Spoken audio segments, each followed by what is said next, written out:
పోతులూరి వీరబ్రహ్మేంద్ర స్వామి యొక్క తండ్రి పోతులూరి పరిపూర్ణయాచార్యులు, తల్లి పోతులూరి ప్రకృతాంబ. ఆయన పెంచిన తండ్రి వీరభోజయాచార్యులు. ఈయన మరణానంతరం స్వయంగా జ్ఞాన సంపార్జన చేయాలని నిశ్చయించుకొని తన 8వ ఏట దేశాటన కొరకు తల్లి అనుమతి కోరాడు. పుత్రుని మీద ఉన్న మమకారం కారణంగా ఆమె వద్దని చెప్పిన వీరబ్రహ్మేంద్ర స్వామి జ్ఞానబోధ చేసి జీవి జన్మ రహస్యాలను తల్లికి చెప్పి అనుబంధాలు మోక్షానికి ఆటంకమని దానిని వదలమని తల్లికి చెప్పాడు. తల్లిని వదిలి పుణ్యక్షేత్రాలు యాత్రకై బయలుదేరిన బ్రహ్మం గారు బనగానపల్లి చేరుకున్నారు. పగలంతా ప్రయాణం చేయడంతో బాగా అలసిపోయి అక్కడ కనిపించిన అరుగు మీద పడుకున్నారు బ్రహ్మం గారు. ఆ అరుగు కరిమిరెడ్డి అచ్చమాంబ ఇంటిది. ఉదయాన్నే అచ్చమాంబ తన ఇంటి అరుగు మీద చేస్తున్న బ్రహ్మం గారిని చూసి తన వివరాలను అడిగింది. తాను బ్రతుకుదేరు కోసం వచ్చానని, తనకేదైనా పని ఇమ్మని కోరగా తన దగ్గర ఉన్న పశువులను తోలుకెళ్ళమని చెప్పింది అచ్చమ్మ. ఆ విధంగా పశువుల కాపరిగా మారిన బ్రహ్మం గారు రోజు రవ్వలకొండపైకి ఆవులను తీసుకెళ్లేవారు. ఆ ప్రదేశం చాలా ఆహ్లాదకరంగా ప్రశాంతంగా ఉండటంతో అక్కడే కాలజ్ఞానం రాయాలనుకున్నాడు. అందువల్ల ఆవులను మైదానంలో వదిలేసి అవి ఎక్కడికి వెళ్లకుండా వాటి చుట్టూ గీత గీసి మరీ కాలజ్ఞానం రాసేవారు. ఒకనొక రోజు ఈ విషయాన్ని తెలుసుకున్న కొంతమంది కాపరులు అచ్చమ్మకు తెలిపారు. అచ్చమ్మ కొండపైకి వెళ్లి చూస్తే పశువులు ఏకాగ్రతతో మీద మేయటం గ్రహించింది.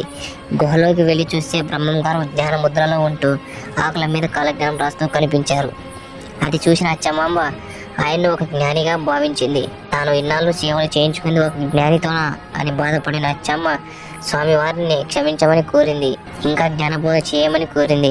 అలా బ్రహ్మం గారు బనగానేపల్లి మండలంలో గరిమిరెడ్డి అచ్చమ్మ ఇంటిలో పశువు కాపరిగా ఉంటూ రవ్వల కొండలో కాలజ్ఞాన రచన చేశారు. అందువల్ల ఆ కొండలను బ్రహ్మం గారి కొండలు అని పిలుస్తారు. బ్రహ్మం గారు రచించిన కాలజ్ఞానంలోని కొన్ని విషయాలు ఇప్పటికే జరిగాయి. అందువల్ల ఆయన కాలజ్ఞానం ప్రపంచవ్యాప్తంగా చాలా పాపులర్ అయింది. దొంగ సాములు పుట్టుకురావడం, 6 ఏళ్ల పాప గర్భవతి అవ్వడం, ఆడవాళ్ళు మనం అమ్ముకోవడం లాంటివి చాలా జరిగాయి.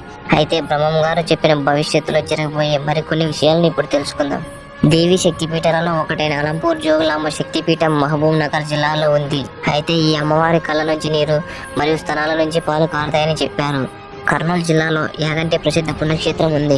ఇక్కడ వెలసిన యాగంటి నందీశ్వరుడు అంతకంతకు పెరిగి రాళ్ళు మింగుతాడని చెప్పడం జరిగింది. అలాగే పురావస్తు శాస్త్రవేత్తలు ఇక్కడ పరిశీలించినప్పుడు 20 సంవత్సరాలకు ఒకసారి విగ్రహం 1 అంగుళం పెరుగుతుందని తెలపడం జరిగింది.